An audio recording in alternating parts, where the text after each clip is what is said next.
I'm Pablo. Hello and welcome. This is my top 10 staffers in Team Free for All. Now, obviously, this is going to be based off of my experience and the things that I've seen. So there is a very good chance there's going to be a lot of staffers that I might not have thought about or did not see very often, such as Sierra from aiming, or just find it very difficult to judge. Like there'll be no North American staffers or anything like that, because I'm not in a position to judge those sort of players. But out of the players that I saw and played against or with and saw the impact of them, this is my top 10 list. There are a few players in this list where you can change up the order a little bit depending on what you count as more important, and I will talk about that at certain junctions in the video. And obviously, because I am Hellraiser, you can basically take this as the word of God, so this can become essentially fact now. So at number 10 on my list, first person up is Whitesnake. Now he's a very well respected old staffer that many of you might not know much about. And this was partly due to the fact that he was a very quiet person, like very friendly and everything, but he wasn't a big ego, didn't shout off, wasn't trying to be the person who looks like he's the best player in the world.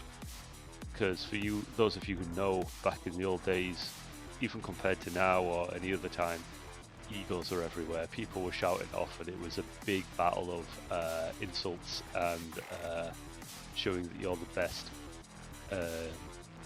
And he just wasn't really of that sort of mentality, so he was a kind of a quiet player. And also because he didn't always necessarily top the fragging charts, basically, for his teams, he may not have stood out as much to a lot of people, but he was a very, very good player. He was, well, when I first saw him, he was in a team called Saber Riders, which in really old Jedi Knight, like 2003-4, very well-known team, German lineup sort of thing, with some Austrians and others. Really, really good. And the last team I saw him in was obviously Team Vintage, and basically he was in top German teams and lineups throughout. Technically very, very strong player. That was where his main strength comes from. He could use both switch staff and normal staff, and because of his really good movement and switch ability, he was very strong against singlers. He was the type of player that wouldn't be incredibly tanky and rush down singlers, but you take you apart bit by bit over a period of time. So this is why he wouldn't top the fragging sort of table in big officials, but he would have low deaths and he would be an absolute pain for singlers. And even though he wasn't amazingly tanky, he could stand against all top staffers basically and defend himself and not get bullied, and to get some decent staff kills as well. And because of this, he did play more of a support role, so he would need more of an aggressive, more tanky person in front of him, being that sort of front person. But as far as being a support player goes, he's incredibly good. He's a very intelligent player, great teamwork, good flexibility, and he just understood Team Free for All very, very well. Type of person that you could build a team with, which not all the players in this list you'll be able to do that with so easily. And obviously, to top it all off, he was strong mentally, and he had no ego, and that's just makes him very, very easy to work with and fit into just about any team. So yeah, number 10, Whitesnake, really good player.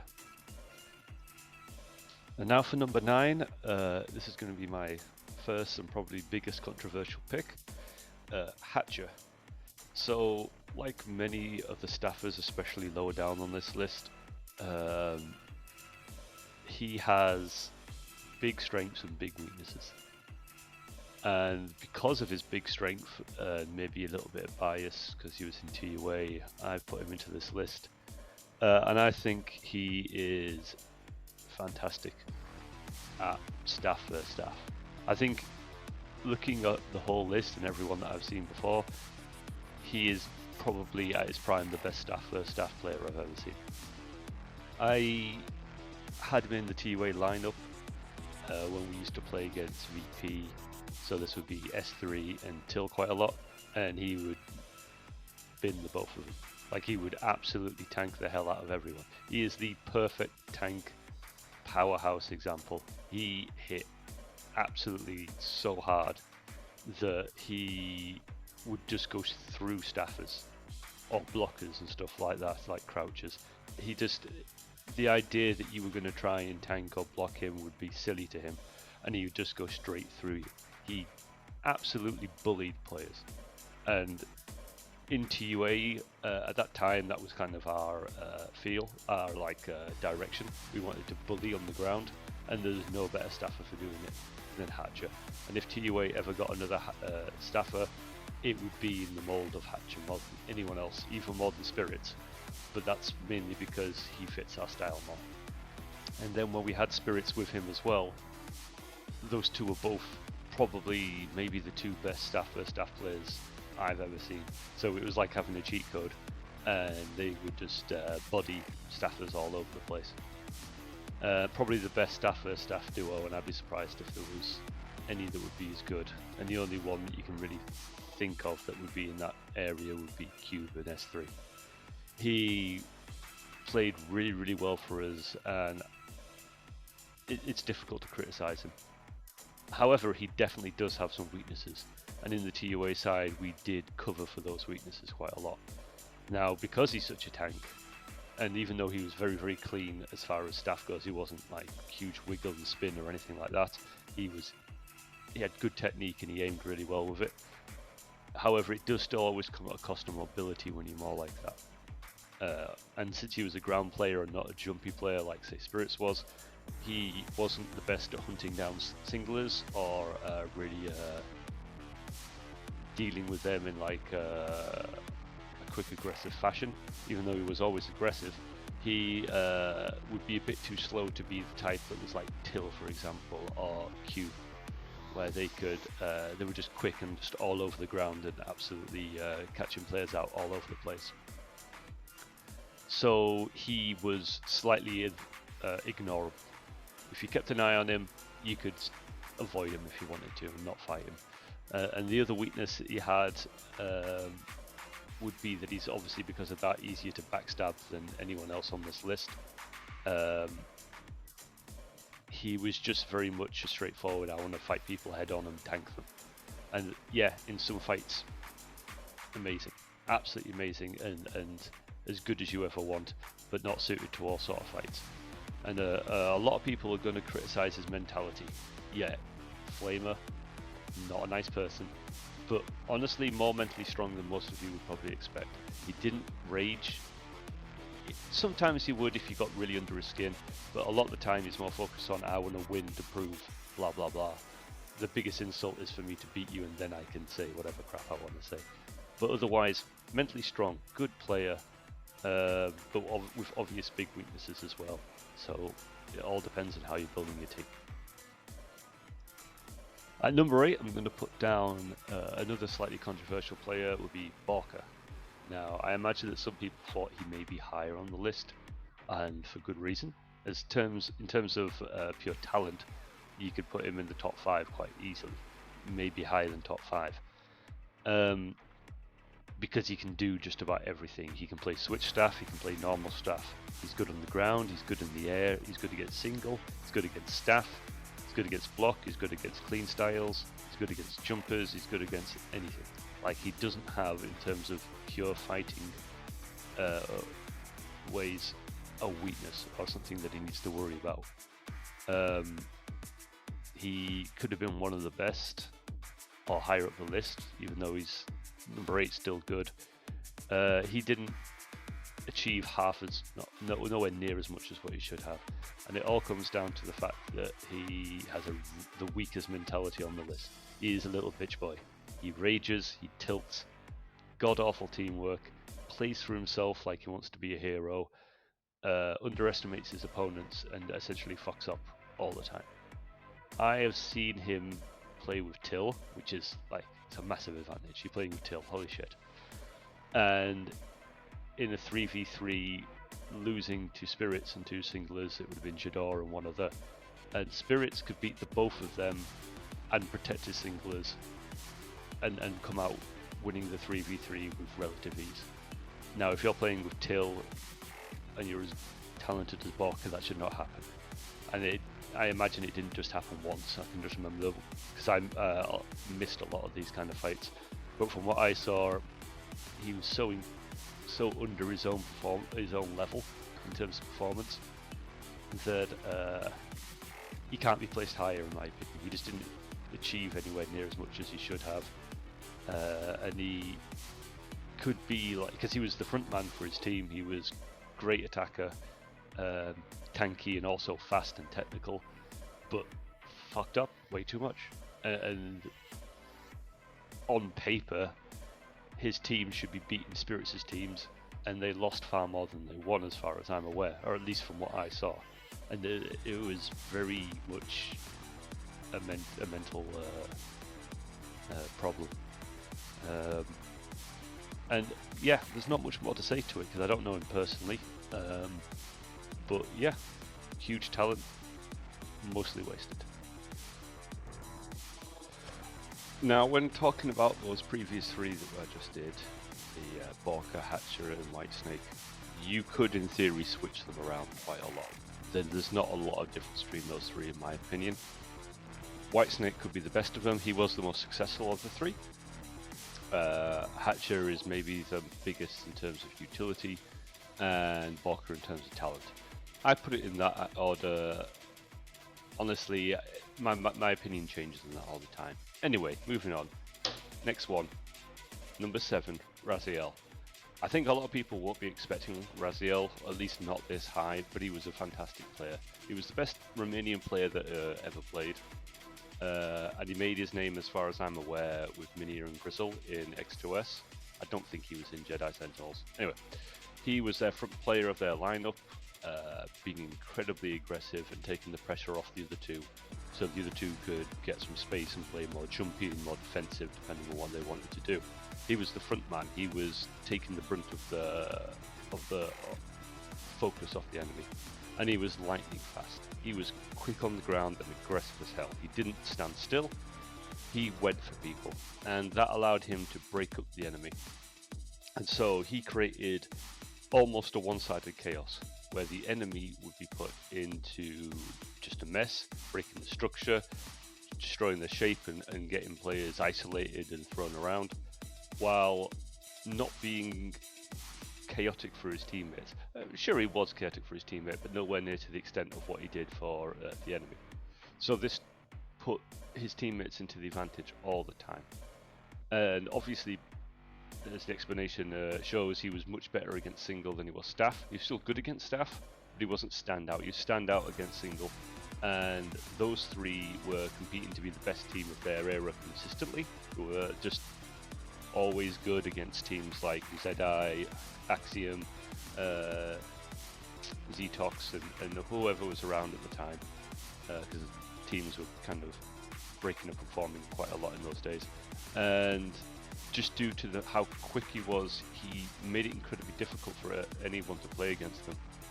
And even though they had amazing players like Minia in the team, you had to focus mostly on Raziel, and that is a major strength of any sort of player, because there are loads of players on this list that you don't necessarily have to focus on, like Whitesnake, for example. Raziel made you focus on them, and that changes the game so much. And he was very, very good at it. And mentally, he was... I never ever remember him raging. I never remember him getting too cocky or anything like that. He was just a very, very solid, mature sort of player. And not necessarily the most technical player, but he was very skillful and very, very quick. And he knew where his strengths were, and he didn't want to go away from that. And he was the perfect fit for his teammates, and they were very, very, very successful. Yeah, and I would say he's the first in this list of a certain type of player that we're going to get, I think, 2 more of. So he's kind of within the list signaling a bit of a change. But number 7 in the world, I think he was a fantastic player, and very nice guy as well. So we're into the top 6 now, and in my opinion, for the rest of the players, the top 6, we're getting into legendary status. So when we talk about the best staffers of all time, the absolute biggest legends that you're going to talk about for different eras, these top 6 are going to be those players. So I think there's a bit of a jumping quality now from the previous one to the next one, and also a jump in how well they're known and how much they're talked about. So the next player that I want to talk about is Zenturio, or for the really old players, Evil Windu.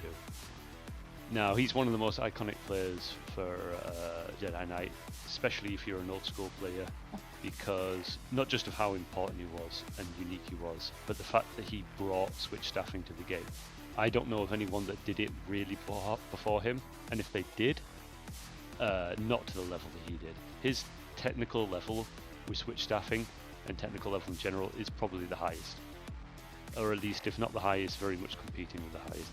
His switch staffing was unique, and I would argue, at least in a lot of ways, he does it still better than anyone else has done it since.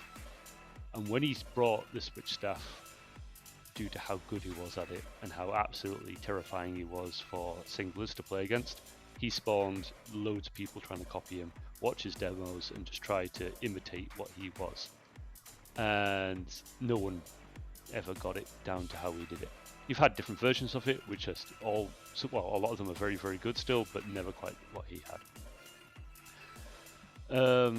As I said, he was a monster tactician, and going up against him in 1v1 with a single was horrendous. To the point where if a single beat him in 1v1, it was talked about. It was like, oh shit, if you're here, player beat Zenturio, and people would be shocked. In terms of players doing it with any level of consistency, I know 2 players that I can think of that have done it multiple times. Duriel, however you say his name, and Minia. And and apart from that, I can't think of any single that's done it. And loads have tried. All of us, well, I mean, I only played him once, but all of them have usually been absolutely trash canned. And he's kind of a player that will get into your head because of the way that he plays. Due to his absolute technical ability and incredible skill, he will cut you up little bit by little bit. So he's not the type of player that's going to come in one hit you all the time and just do tons of damage. Instead, because he's so skillful, he will start using his switch swings and just start cutting you up little bits, one at a time.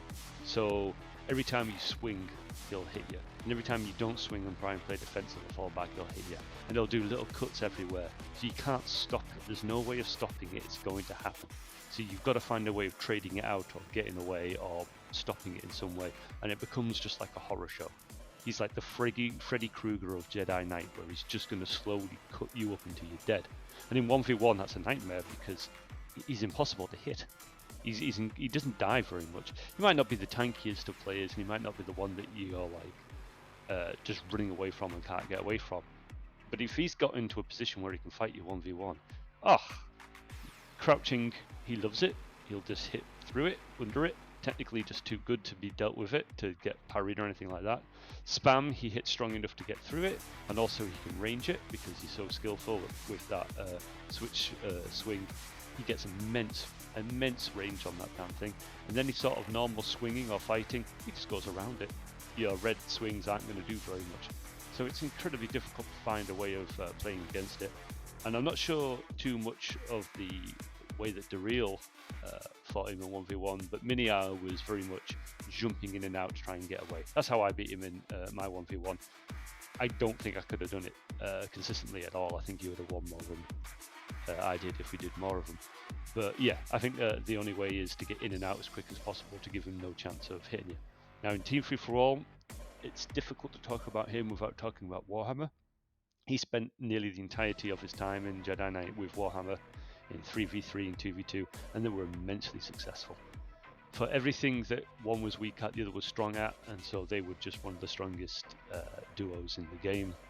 Top 3 to 5, something like that, or top maybe higher, but absolutely monstrous, incredibly successful with their team P3G and their 2v2 team. At one point they were the best 2v2 team and dominated everyone. And as I say, he wasn't that tanky, but he could absolutely defend himself against tanks, against tanky staffers. He would look like from the outside he would be weak to staff, but no, if you overextend yourself, if you push him too much, he's hitting you and he's hitting you hard. And so he doesn't have that staff versus staff weakness. He just doesn't have it as a particular strength. And so in Team Free for All, he was more of a support player, whereas Warhammer was a bit more of a front man. But in general, their teams tended to play a lot more defensive than most teams. So there wasn't really that uber aggressive front man that a lot of the other teams have. And I'm just checking my notes. And just in terms of like personality, he was a very quiet person. You never heard much from him or anything like that. He just grinded out results with Warhammer. Very mentally strong. Never raged. Never got an ego. Never tilted or threw a match that he shouldn't win. He was one of those that was more like a robot than he was human, where he just didn't make mistakes. Very much like Raziel, the Singular. And he spawned countless amounts of people trying to beat him, but never successfully doing it. So absolute legend, iconic player, Zenturio. That's at number 6.